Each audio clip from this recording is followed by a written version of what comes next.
Hoje o Papo Mineiro está internacional. Nós vamos ter uma prosa do terceiro setor com o advogado e empreendedor social Yacito Mohamed Camoendo. Ele é moçambicano. Ele é jurista lá no cargo de administração do Palácio da Justiça, no distrito de Moma, em Moçambique. E também preside a organização Ajudemu. Eu acho que eu estou pronunciando certo. Ajudemu. Ele está no Brasil para o intercâmbio com instituições do terceiro setor, através do movimento Idealistas de Divinópolis, pela Associação Nossa Cidade. Seja bem-vindo, Yacito.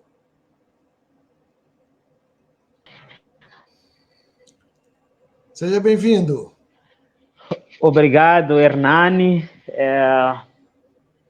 Permita-me cumprimentar aos seus internautas, que na verdade são internautas residentes no Brasil e especificamente no estado de Minas Gerais e particularmente em Divinópolis, na cidade de Divinópolis. É realmente isso que você disse. Eu sou de Moçambique, não é? Eu sou jurista e empreendedor social e também participo do movimento idealista internacional e tenho feito um trabalho como idealista em toda a África lusófona, né? Então, é mais ou menos isso. Isso mesmo. Então, vamos contar um pouco hoje sua história. Onde é que você nasceu? Que você fez? Como é que você foi estudar advocacia? Por que é advocacia? E o seu empreendimento social, né? Que é a Judemu. Ajudem. Isso. É isso? Então, vamos contar um pouco. Obrigado. A palavra é sua. Obrigado. Como bem disse, eu sou de Moçambique e eu nasço numa província moçambicana que se localiza na região norte chamada Nampula. Província, se formos a fazer uma equiparação com o que acontece no Brasil, seria talvez um estado, pese embora não sejamos um estado federativo, mas é um estado, não é? Em que esse estado tem diversos distritos.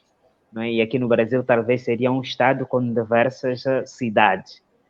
E eu nasço num distrito chamado Murupula, não é?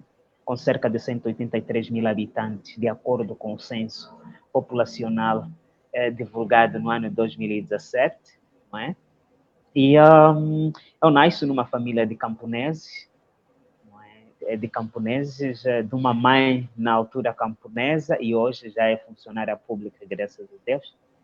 E eu nasço em 84, tenho 38 anos de idade. E a minha vida foi uma vida simples, como qualquer uma das crianças que nasce naquele distrito, não é? Só que eu tinha um lado especial, né, eu considero assim, que era esse de querer, né, infinito, o querer infinito e o querer mudar a realidade da minha comunidade. Então foi aí onde tive a oportunidade de fazer o meu nível pré-escolar, neste caso. Fiz até a 7ª classe no distrito de Motopula, só que na altura nós não tínhamos as outras classes, que é a 8ª, 9ª, 10ª, 11ª e 12ª classe, e para isso eu fui obrigado, né, com a ajuda de diversas pessoas que também acreditavam no meu sonho, acabei saindo do distrito de Murupula para fazer o meu ensino básico na cidade de Nampula. Feito o ensino básico na cidade de Nampula, fui fazer o meu ensino médio na província de Niassa, que é uma província próxima, onde morava meu pai, não é? Então, eu fui para lá, fiz o ensino médio. Tendo terminado o ensino médio, isso em 2006, eu regresso para o meu distrito de origem, como sabe. Então, vou ao distrito de origem, só que quando eu chego no meu distrito de origem, depois de 5 anos, eu não fiquei satisfeito com o que encontrei dentro do meu distrito. E eu já tive essa oportunidade de fazer a 12ª classe, já me considerava alguém estudada, porque na altura, quando tivesse 12ª classe, eras... já me sentia. Então, eu questionava-me, né? Pese embora tivéssemos problemas financeiros, mas tínhamos a maior riqueza, ou tinha a maior riqueza de todas, que era o intelecto, né? Já tinha um nível. Então, eu comecei a pensar, mas o pensamento foi muito mais alargado. Eu encontrei outros jovens que tiveram oportunidades, né, semelhantes à minha, que saíram do distrito também foram fazer os seus níveis fora do distrito, e alguns regressaram e os outros acabaram ficando por lá porque tiveram trabalhos e etc. E o que aconteceu? Acabei me comunicando com aqueles jovens que voltaram, que já tinham feito a 12ª classe, a 10ª classe. Então, nós sentamos, olhamos de que forma é que a gente pode ajudar a nossa comunidade. Porque quando a gente regressa, encontramos aqueles nossos amigos muito próximos, ainda com a 7ª classe, porque não tinham condições iguais a nossas de saírem do distrito para outro local, e encontramos, não é, os nossos primos, os nossos irmãos, os nossos amigos no geral, do mesmo jeito, e aquilo deixou-nos muito, muito tristes.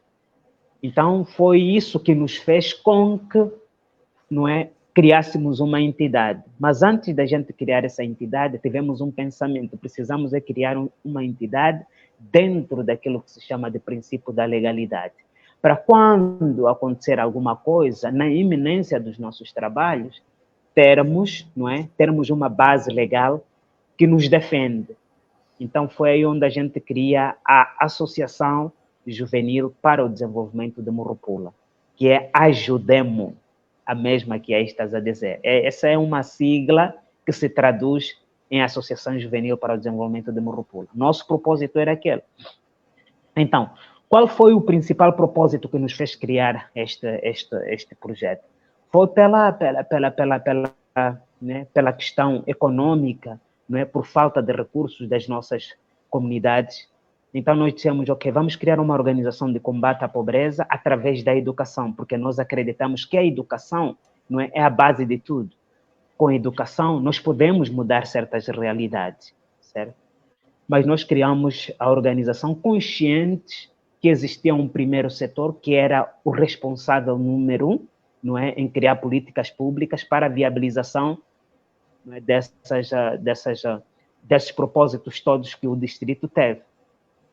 Mas nós, sendo jovens, sentimos-nos na obrigação de coadjuvar o primeiro setor, criando projetos de empoderamento econômico para, não é, dar uma vida melhor para as comunidades. Não sei se consegue perceber o pensamento. Sim. Ótimo. Com isso, repare que dentro da nossa equipe, estamos a dizer a organização, dentro da nossa equipe, não tinha sequer um jovem ou sequer alguém que estivesse dentro da diretoria ou que fosse alguém que nos dava um input de fora, que tinha uma formação, por exemplo, em gestão de projetos, em gestão organizacional, em elaboração de projetos para captação de recursos. Ninguém dentro da nossa organização. Aquilo foi um simples impulso que um grupo de jovens teve de colmatar ou de encontrar formas para colmatar problemas sociais que nós achávamos que precisavam ser colmatados, como é esse caso da pobreza. Não sei se consegue perceber. Sim. Então, sim, nós tivemos a primeira oportunidade a uma organização chamada SNV, Organização Holandesa de Desenvolvimento, né, que opera em Moçambique. Eles lançaram um edital, não é? Um edital pedindo manifestação de interesse de organizações que quisessem trabalhar com eles no setor de água e saneamento. Como os nossos estatutos ofereciam-nos a possibilidade da gente poder concorrer nesse tipo de editais, então nós, por iniciativa própria e de acordo com as questões que eles colocavam lá no jornal, nós elaboramos, não é, um manifesto de interesse para eles. E eles né, eram diversas organizações realmente que haviam concorrido também, só que a nossa teve uma visão que coadunava com aquilo que eles acreditavam, com aquilo que eles criam. Então, foi aí onde fomos solicitados, não é? Deram-nos a notícia que a nossa proposta era muito boa e que nós podíamos, sim, colaborar com eles nesse projeto. Ficamos muito felizes, deve imaginar, né? Pessoas que não têm essa estratégia, não têm esse conhecimento de elaboração, esse conhecimento todo, que eram jovens que acabavam de sair de uma escola, deve imaginar o quão é difícil, né? Começar a trilhar, não é, caminhos num setor tão renhido como é o terceiro setor. Então, nós fomos solicitados na expectativa de que a gente podia colaborar com a organização dentro do nosso distrito, que é a Murupula, que era a nossa visão. Só que a organização acabou nos dando um desafio diferente. Qual foi o desafio? Foi de que a organização acabou nos dando um distrito chamado Liupo, não é? E colocaram o distrito de Murupula uma organização diferente da nossa. Era um desafio que nos deram, né? Um grupo de jovens, né, sem tanta experiência, mais sonhadores, e que foram retirados do local onde elas sonharam em contribuir para um outro local. Mas vou-lhe explicar como é que a gente viu essa experiência. Foi uma experiência muito boa, porque nós fomos em um campo onde ganhamos experiência, tivemos um aprendizado maravilhoso, para depois regressarmos para o nosso distrito, no sentido de fazermos o que realmente a gente queria. Então, vamos chegar até aí. Esse projeto nós abraçamos por quê? Esse de água e saneamento. Nós abraçamos primeiramente porque a questão do combate à pobreza, ela envolve diversas áreas. Você trabalha na área da água e saneamento, você também está a combater a pobreza em uma área em que a população tem alguma dificuldade. Você trabalha na área de ambiental, por exemplo, você está a combater, está também a contribuir neste sentido. Trabalha na área de saúde, também está a contribuir no sentido de, não é, retirar esse mal todo. Então, nós nos identificamos. Agora, este projeto havia sido, não é, elaborado e implementado, até hoje, né, implementam-se, mas esse projeto tinha um princípio, um meio e um fim. Tinha sido elaborado entre o governo de Moçambique e as organizações internacionais que trabalhavam no setor de água, ou que trabalham no setor de água e saneamento em Moçambique. Por quê? O governo de Moçambique... Sim? Tem alguma questão? Não. Sim. O governo de Moçambique tem empreendido esforços de fazer ou abrir furros dispersos de água nas comunidades moçambicanas. E também as organizações internacionais que apoiam o terceiro setor em Moçambique fazem esse trabalho. E o que acontece? É que quando o governo, não é, abre esses furros, ou quando abria esses furros, as organizações também, quando fizessem o mesmo trabalho, os furros ficavam, né, avariavam rapidamente. Por quê? Porque não houve um planejamento no início de sustentabilidade rotineira dessa atividade ou dos próprios furros de água. Então, construiu-se um instrumento entre o governo e o terceiro setor no sentido de o instrumento chama-se Caderno de Manutenção de Fontes. E este instrumento traz alguns detalhes, como é o caso de reparação rotineira dos furros de água. Então, significa que no grupo devíamos criar um grupo que se chama, está-me a fugir agora, um grupo não é composto de 12 membros, na verdade já apareceu, chama-se Comitês de Gestão de Água. Nós tínhamos que criar, existiam comitês, né, em algumas fontes de água, em algumas regiões, mas também em outras regiões não existiam esses comitês. Então, qual era a nossa responsabilidade? Nos comitês que já existiam e que não operavam, tínhamos como responsabilidade revitalizar esses comitês. E nos comitês em que não, e nos furros ou nas fontes de água em que não existiam os comitês, nós tínhamos que criar os comitês, capacitar e começarem a operar. Então, dentro desses comitês que eram compostos por 12 elementos, nós tínhamos um grupo que era o grupo de saneamento, tínhamos outro grupo que era o grupo de mecânicos, não é? As pessoas que, não é? Faziam a reparação rotineira, né? A mudança de peças rotineira dos materiais do furro. E tínhamos também o grupo que tinha a ver com a questão de gestão de recursos que eram captados, não é? Naquele furro de água. E tínhamos já a parte administrativa mais que era dirigida por um presidente, né? Que era o chefe geral do comitê. Não sei se consegue perceber a ideia que tem. Não, percebeu. Isso durou quanto tempo essa experiência? Essa experiência durou mais ou menos uns 3 anos. Fizemos em 3 anos. Aí você voltou para sua comunidade. Claramente.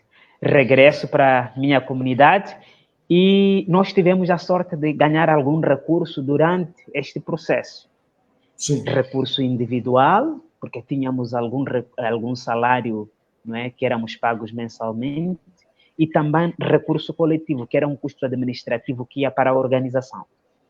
Perfeito. Então, este recurso administrativo que ia para a organização, nós usamos para criar umas salas, né? Primeiro, adquirir uma sede e criar salas onde a gente tinha oficinas de capacitação, não é? Oficinas de capacitações diversas para as comunidades do distrito de Morropula, no âmbito do nosso projeto Empoderamento Econômico das Comunidades. Perfeito. Então, vocês também atuavam na capacitação técnica, vamos dizer assim, das pessoas. Claramente. Essa capacitação, Isso como é que ela... Isso continua, Yacito?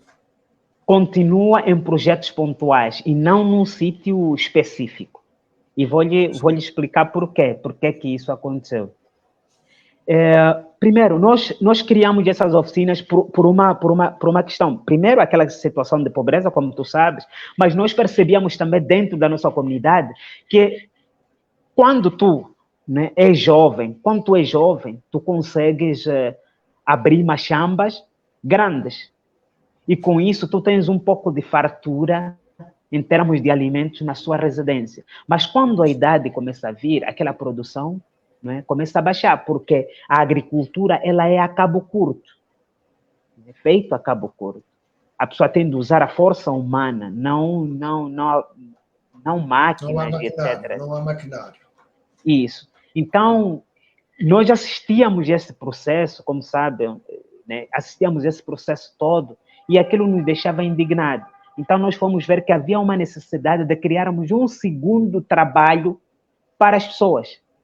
Por mais que ela seja agricultora, que é a base da sustentabilidade nossa, mas ela precisa ter uma outra profissão para quando as forças não estiverem a aparecer, ela ter uma segunda profissão que lhe dê algum recurso para manter sua família. Entende? Sim. E aí, então, como é que vocês estimulavam essa segunda, vamos dizer, tarefa, atividade? Sim. Ótimo. A segunda tarefa ela era estimulada através dos cursos que a gente promovia, na verdade, as oficinas que a gente promovia. Tínhamos uma oficina de corte e costura, uma oficina de culinária, uma oficina de eletricidade e de instalação doméstica, uma oficina de serralharia civil e uma oficina de informática.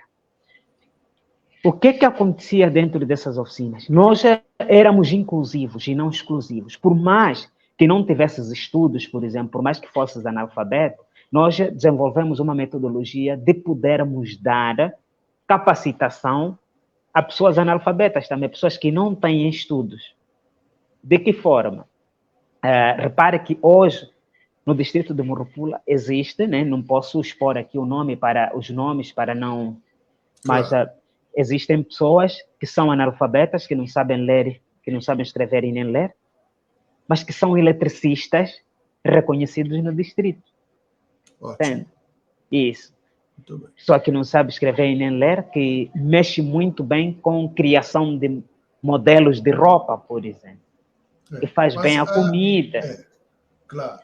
A Judema, então, estava ensinando na questão, principalmente com o objetivo de terminar com a fome, terminar também com a miséria, né?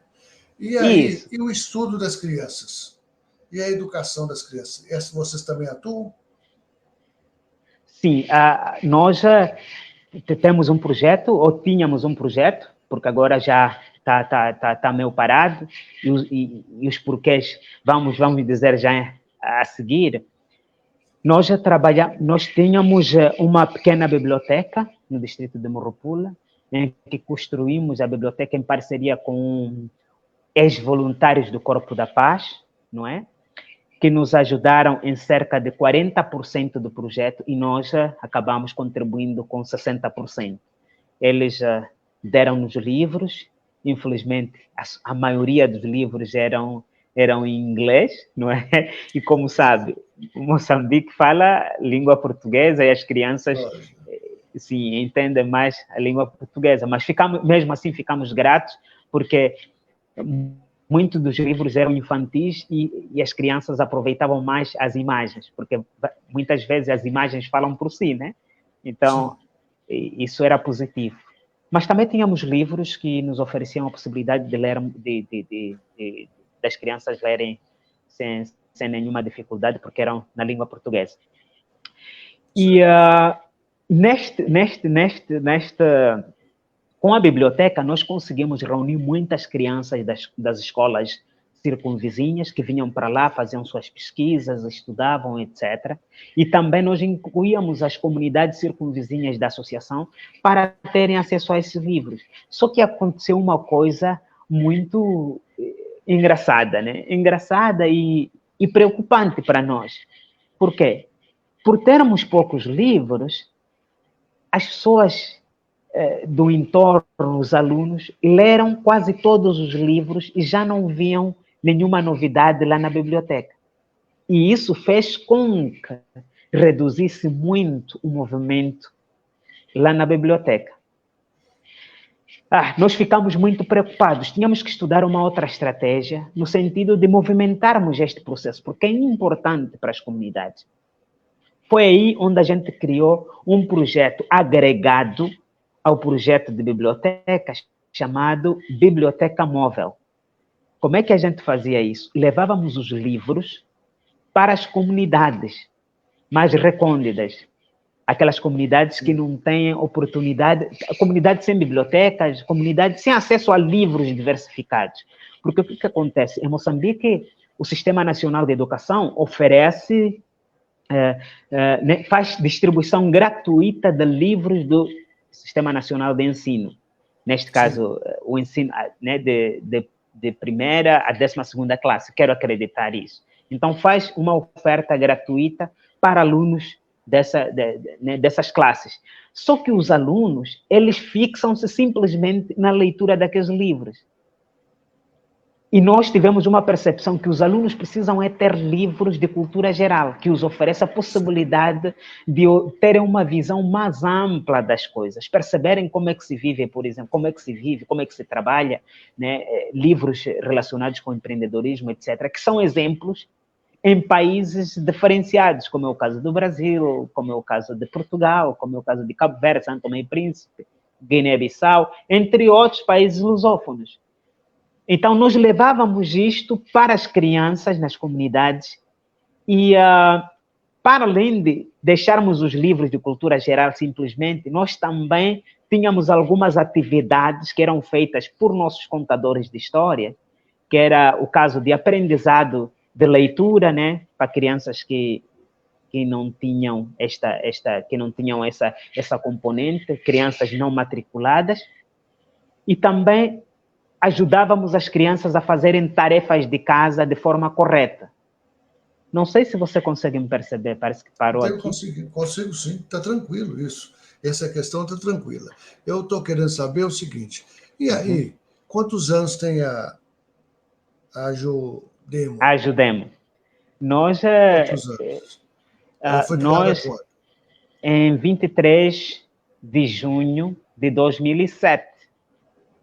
Certo, ótimo. Sim, Então está isso. quase 16 anos, né? Quase Por 16 aí, anos. por aí, E isso. você, quando é que você foi estudar como jurista?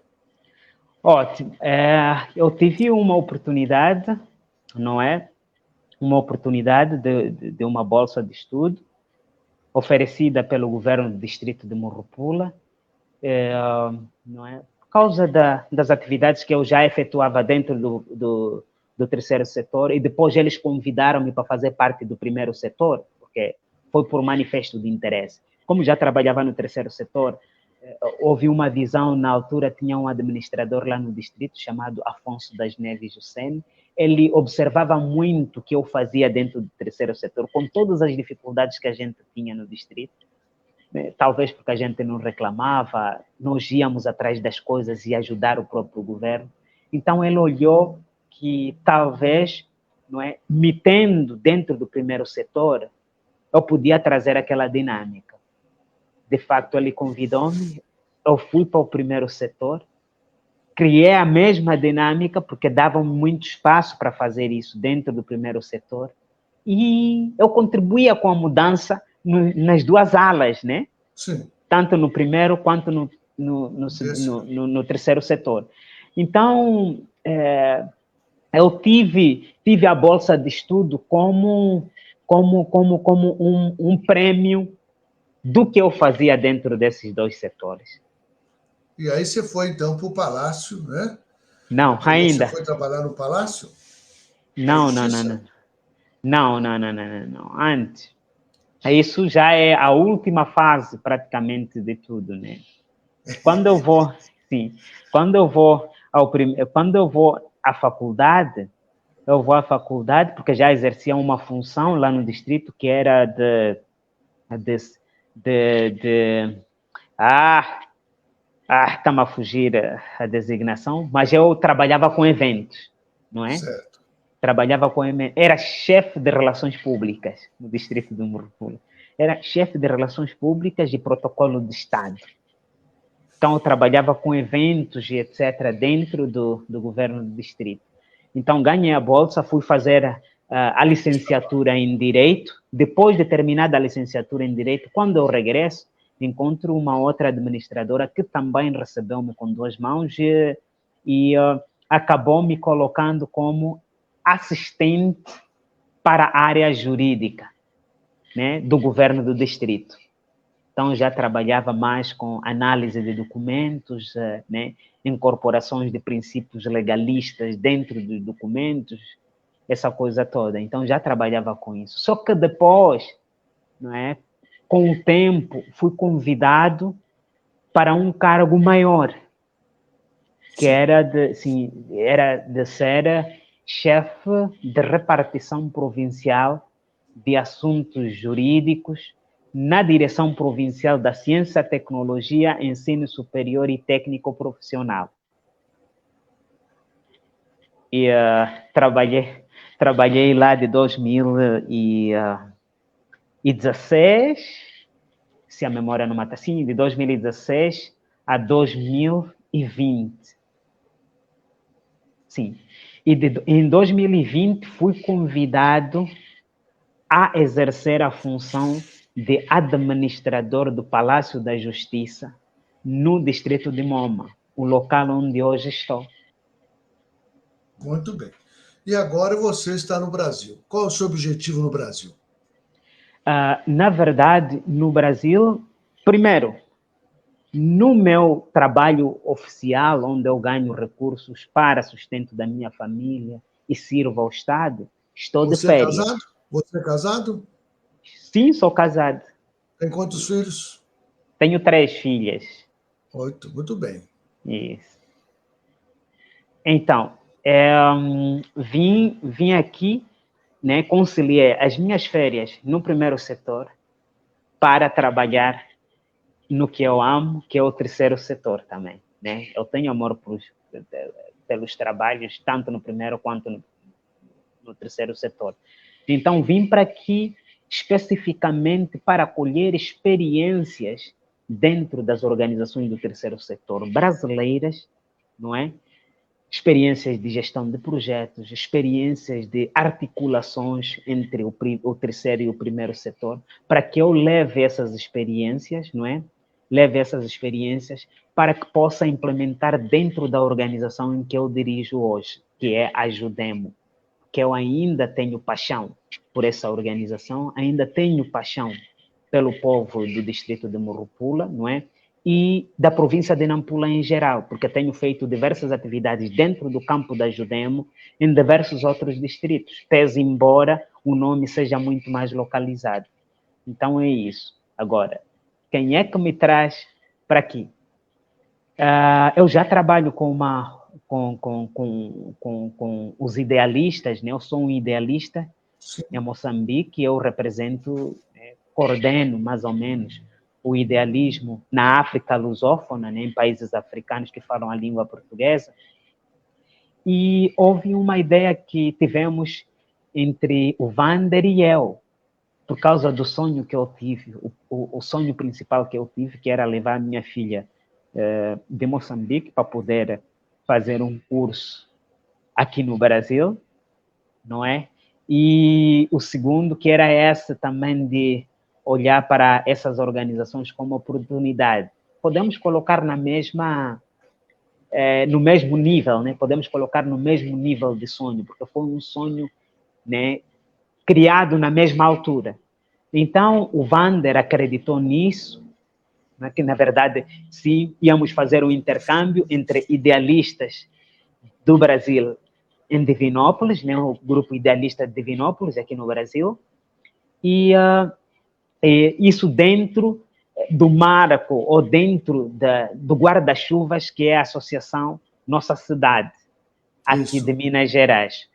Então, acreditamos nisso, conseguimos captar recursos para o efeito. Na verdade, a nossa grande dor de cabeça eram os recursos relacionados com o meu transporte, não é? Com o meu transporte do Brasil de Moçambique para o Brasil e do Brasil para Moçambique. Conseguimos fazer isso. Você já passou em São Paulo, Belo Horizonte e está em Divinópolis. Você vai mais a algum lugar?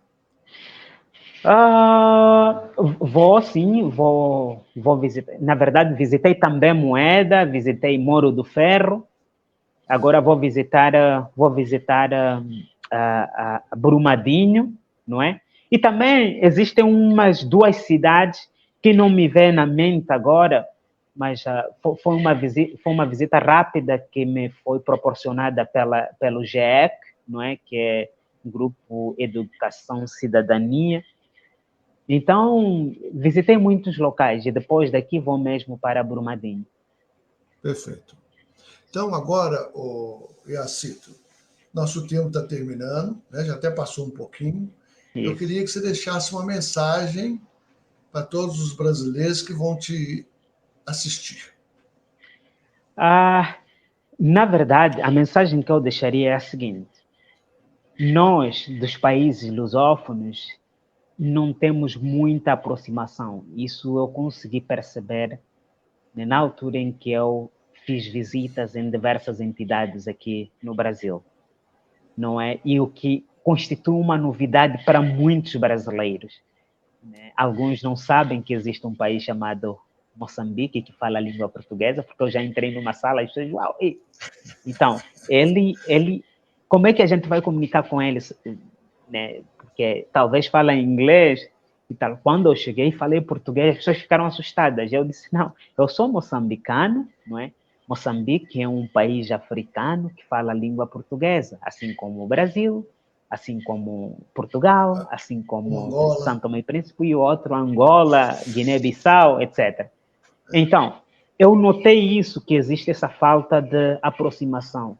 Então, este intercâmbio realmente é necessário para nos conhecermos, fazermos trocas de experiências, tanto no primeiro, segundo e terceiro setor, para que consigamos ir solidificando, ir melhorando os nossos sistemas ou então as nossas políticas públicas, não é? As nossas políticas públicas. E as organizações do terceiro setor, elas precisam comunicar entre si e resolverem problemas sociais de forma global, de forma conjunta.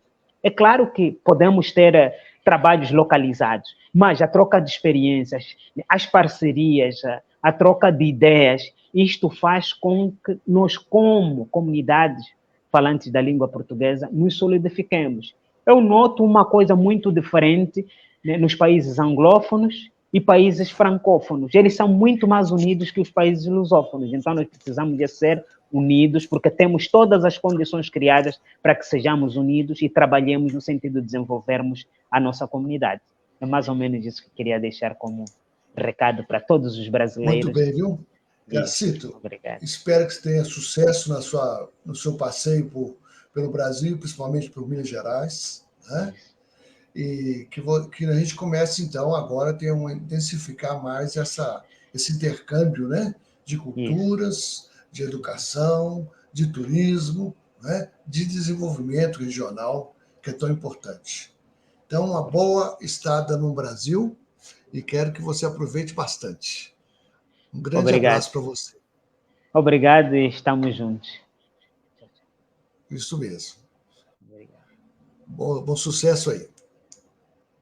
Então, nós tivemos aí, né, o moçambicano Iacito, que veio lá de Moçambique e dirige lá também uma instituição do terceiro setor, vem aqui fazer um intercâmbio pelo movimento idealista mundial e está lá em Divinópolis nesse momento.